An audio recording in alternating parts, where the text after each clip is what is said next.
Hello everyone, ఈరోజు వీడియోలో నేను చాలా simple and tasty gongura curry రెసిపీని ప్రిపేర్ చేస్తున్నాను. ఇది పులావ్లోకైనా, బగారా రైస్లోకైనా, అలాగే అన్నంలోకి, చపాతీలోకి చాలా టేస్టీగా ఉంటుంది.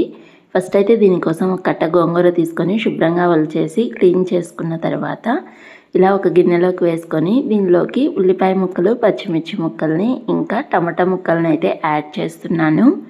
గోంగూర కొంచెం పులుపు తక్కువగా ఉంది కాబట్టి టమాటా ముక్కలు అయితే యాడ్ చేశాను. అలాగే రుచికి సరిపడా ఉప్పుని, పసుపుని యాడ్ చేసుకునేసి కొద్దిగా వాటర్ని వేసుకొని ఈ గోంగూరను అయితే ఉడకబెట్టుకోవాలి. సో ఫస్ట్ అయితే మూత అయితే పెట్టేశాను. ఇప్పుడు స్టవ్ వెలిగించుకునేసి గిన్నె పెట్టుకొని గోంగూరను అయితే ఉడికిస్తున్నాను. బాగా మెత్తగా అయ్యేంత వరకు అయితే ఉడికించుకోవాలి. ఇలా మెత్తగా ఉడికిన తర్వాత ఇప్పుడు పప్పు గుత్తి తీసుకునేసి దీన్ని బాగా ఎనుపుతున్నాను.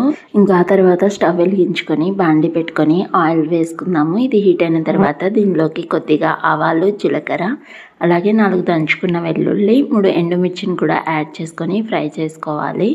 ఇంకా ఆ తర్వాత చిన్నని ఉల్లిపాయ ముక్కల్ని కూడా యాడ్ చేసుకునేసి ఇవి మంచి గోల్డెన్ కలర్ వచ్చిన తర్వాత దీనిలోకి కొద్దిగా కరివేపాకును కూడా యాడ్ చేసుకొని మనం ఆల్రెడీ ఎనిపి పెట్టుకున్నటువంటి గోంగూరను అయితే యాడ్ చేసుకొని బాగా మిక్స్ చేసుకునేసి మరో 3 నిమిషాలు అయితే దీన్ని ఉడికించుకుందాము. లో ఫ్లేమ్లోనే మంటను పెట్టుకొని ఫైనల్గా కొద్దిగా కొత్తిమీరను కూడా యాడ్ చేసుకునేసి మరో 1 నిమిషం ఉడికించామంటే ఈ గోంగూర కర్రీ రెసిపీ రెడీ అవుతుంది. చాలా బాగుంటుంది. ఈ వీడియో నచ్చితే please like, share and subscribe to our channel.